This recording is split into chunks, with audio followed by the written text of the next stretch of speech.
அன்பு மாணவ செல்வங்கள் அனைவருக்கும் எனது முதற்கண் வணக்கம். நாம் இன்று 12ஆம் வகுப்பு பாடப்புத்தகத்தில் இடம்பெற்றுள்ள இயல் 1 தமிழ் மொழியின் நடை அழகியல் என்று சொல்லக்கூடிய உரைநடை பகுதியை பார்க்க உள்ளோம். இதனை தீசு நடராஜன் என்பவர் எழுதியுள்ளார். நம்ம இப்போ பாடத்துக்கு போகிறதுக்கு முன்னாடி நூல்வெளியில கூறப்பட்டுள்ள கருத்துக்கள் என்ன என்பதை இப்போ முதல்ல பார்ப்போம். அதுக்கப்புறம் பாடத்துக்குள்ள போகலாம். நூல்வெளி. தீசு நடராஜன் எழுதிய தமிழ் அழகியல் என்ற நூலிலிருந்து சில பகுதிகள் தொகுக்கப்பட்டு பாடமாக கொடுக்கப்பட்டுள்ளது. திறனாய்வு கலையை தமிழுக்கு அறிமுகப்படுத்தியவர்களில் தீசு நடராஜன் குறிப்பிடத்தக்கவர் ஆவார். அதாவது திறனாய்வு கலை அப்படின்னா என்னன்னா, நம்ம ஏதாவது ஒரு டாபிக் எடுத்துக்கிட்டு அதனை நம்முடைய அறிவுத்திறனுக்கு எட்டியவரை ஆய்வு செய்யறாங்க இல்லையா, அதுக்கு பேர் திறனாய்வு கலை அப்படின்னு பேர். ஏதாவது ஒரு தலைப்பு எடுத்துக்கிட்டு அந்த தலைப்பை நம்முடைய அறிவுத்திறனுக்கு எட்டியவரை ஆய்வு செய்யறாங்க இல்லையா, அதை திறனாய்வு அப்படின்னு சொல்லுவாங்க.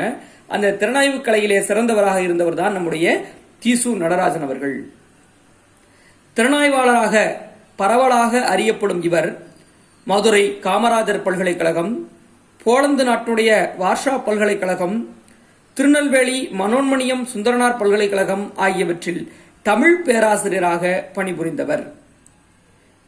கவிதை என்னும் மொழி, திறனாய்வுக்கலை, தமிழ் அழகியல், தமிழின் பண்பாட்டு வெளிகள் உள்ளிட்ட நூல்களையும் இயற்றியுள்ளார். இப்படிப்பட்ட இவர் எழுதிய தமிழ் அழகியல் என்னும் நூலில் இருந்துதான் நாம் இப்பொழுது பாடத்தை பார்க்க உள்ளோம். தமிழ் மொழியின் நடை அழகியல், இதுதான் பாடத்தினுடைய தலைப்பு. இதுல பாத்தீங்கன்னா நடை அழகியல் அப்படின்னா என்ன அப்படின்னு தெளிவா முதல்ல புரிஞ்சுக்கணும். அதுக்கப்புறம் தான் இந்த பாடத்துக்குள்ள நம்ம போகணும்பா. அதாவது இசையமைப்பாளர்களான இளையராஜா, ஏ.ஆர். ரகுமான், அனிருத், இப்படி 3 பேர் இருக்காங்க. 3 பேருமே இசையமைப்பாளர்கள் தான், சரியா? ஆனா இளையராஜாவுடைய பாணி ஒரு மாதிரியும், ஏ.ஆர். ரகுமானுடைய பாணி ஒரு மாதிரியும், அனிருத்தோட பாணி ஒரு மாதிரி இருக்கும். அதுபோலதான் ஒவ்வொரு மொழிக்கும் ஒவ்வொரு விதமான நடை என்பது இருக்கும். அத்தகைய தமிழ் மொழியில் எத்தகைய நடையானது கையாளப்பட்டிருக்கு அப்படின்னு தான் நம்ம பாடத்துல பார்க்க போறோம். பாடத்துக்குள்ள போனா உனக்கு புரியும், பார்ப்போம்பா. நுழையும் முன் உயர்தனி செம்மொழியாம் தமிழில் இழுமென மொழியால் விழுமியது வயக்கும் வகையில் இலக்கியங்கள் படைக்கப்பட்டுள்ளன.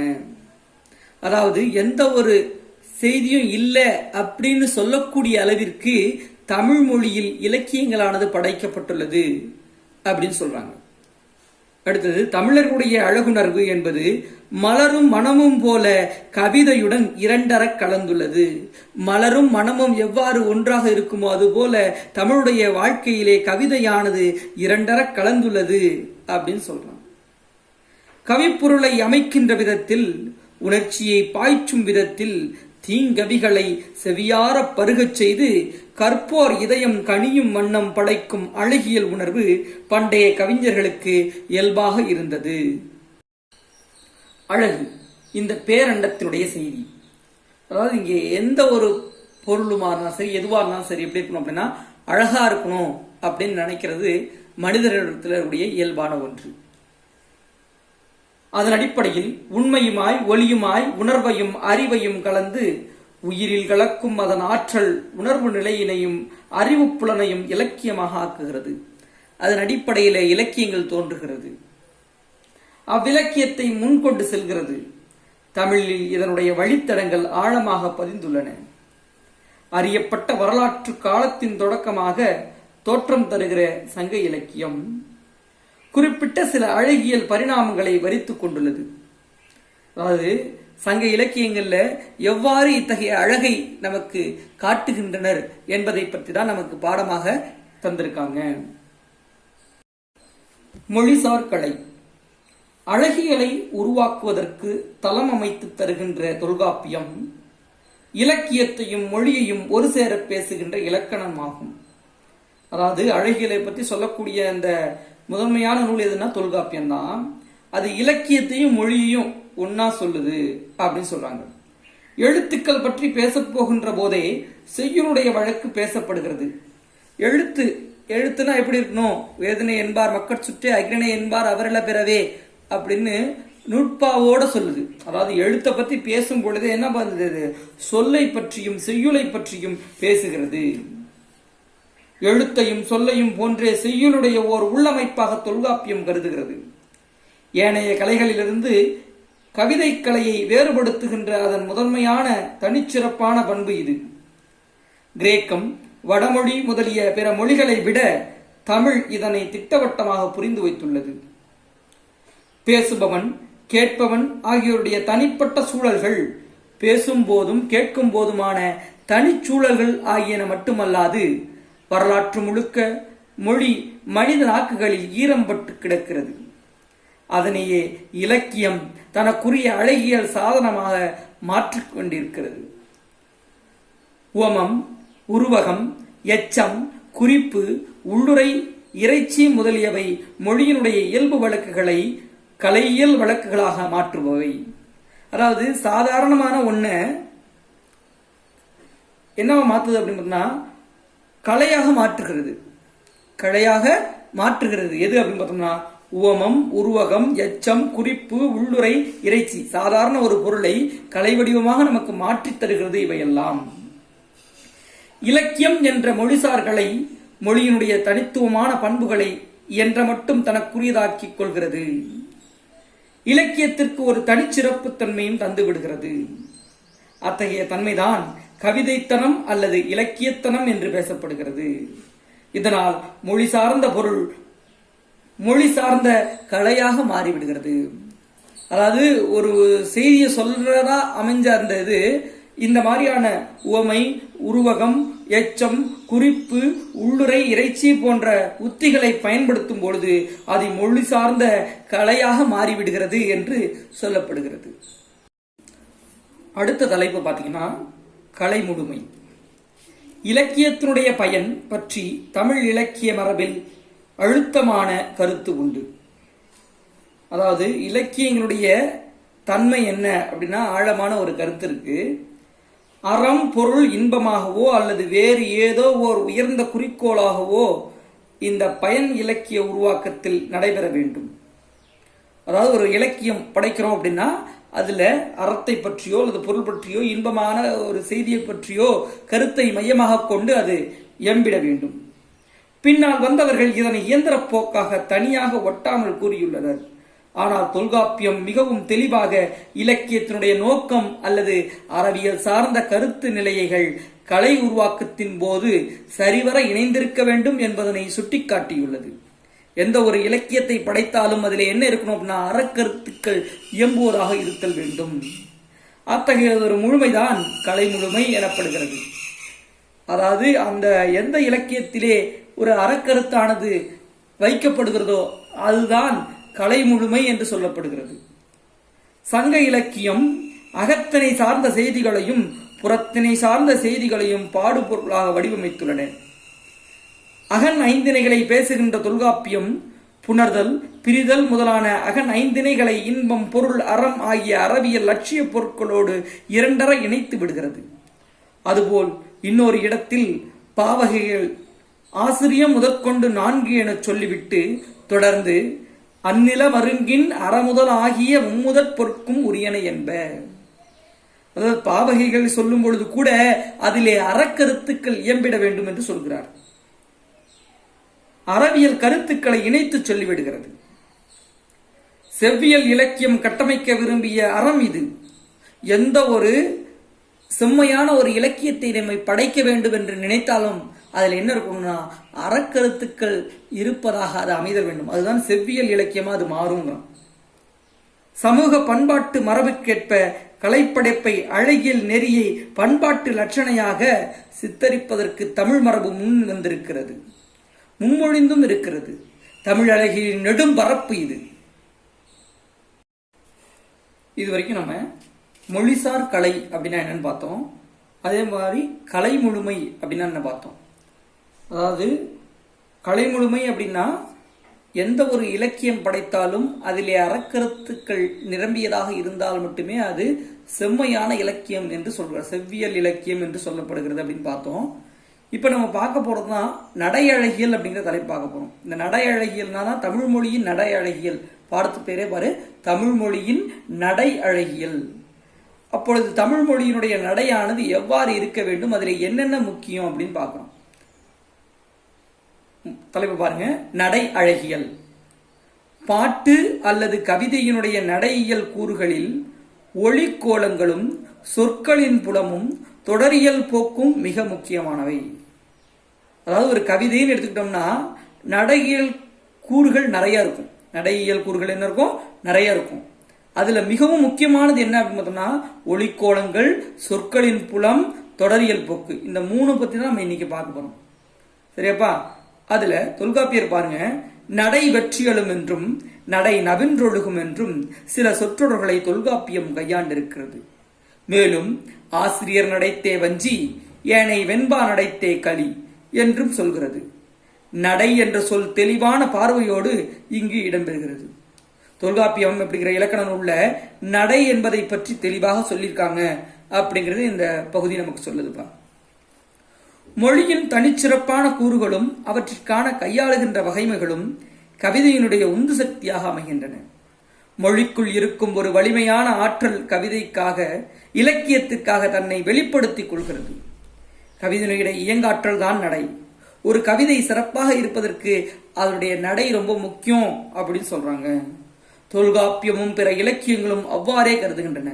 தொல்காப்பியம் இருக்கட்டும், பார்த்த எந்த ஒரு இலக்கண நூலாக இருக்கட்டும், அதெல்லாம் என்ன சொல்லுது அப்படின்னா ஒரு கவிதையினுடைய நடை ரொம்ப முக்கியம் அப்படின்னு சொல்றாங்க. அந்த நடையில எதெல்லாம் முக்கியம் அப்படின்னா ஒளிக்கோலங்கள், சொற்களின் புலம், தொடரியல் போக்கு. அது சம்பந்தமா தான் இன்னைக்கு நமக்கு பாடப்பகுதியில் கொடுத்துருக்காங்க. பார்க்கலாமாப்பா?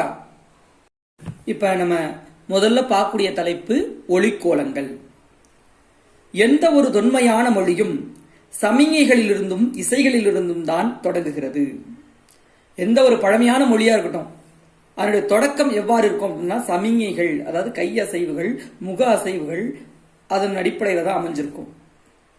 அதே போலதான் மொழி சார்ந்த கவிதையும் இசையோடும் இசை கருவியோடு தான் பிறக்கிறது.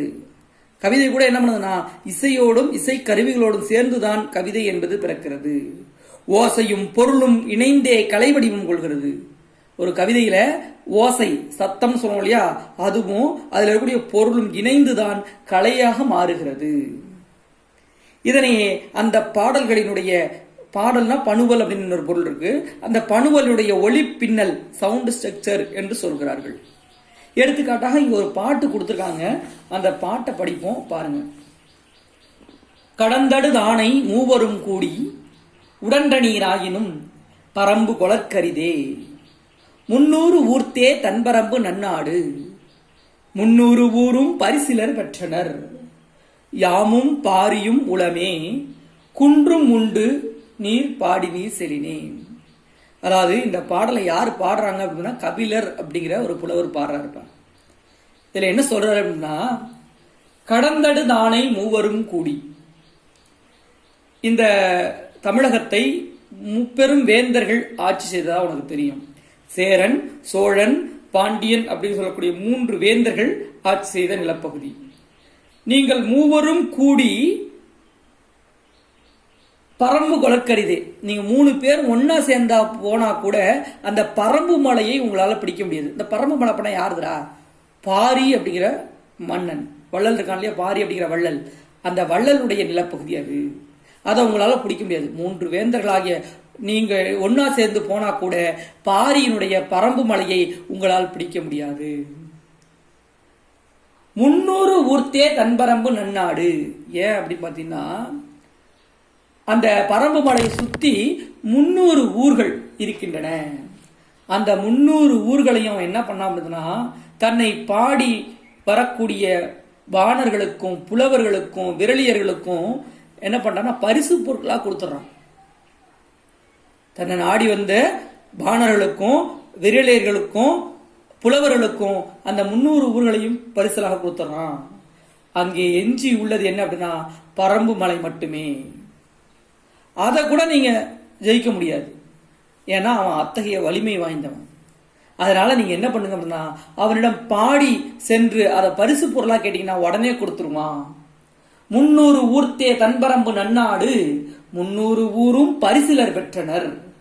யாமும் பாரியும் உளமே குன்றும் உண்டு நீர் பாடி நீர் சென்ன. அங்க மிஞ்சி இருக்கிறது நானும் பாரியும், அதுல மலையில இருக்கும். அந்த மலை உங்களுக்கு வேணும்னா என்ன பண்ணுங்க, அதை பாடி சென்று பரிசு பொருளா கேட்டீங்கன்னா அவன் கொடுத்துருமா அப்படின்னு சொல்றாங்க. இதுல என்ன சொல்லப்படுது அப்படின்னா, பாரியுடைய வலிமையை இங்கே பேசுகிறார்கள்.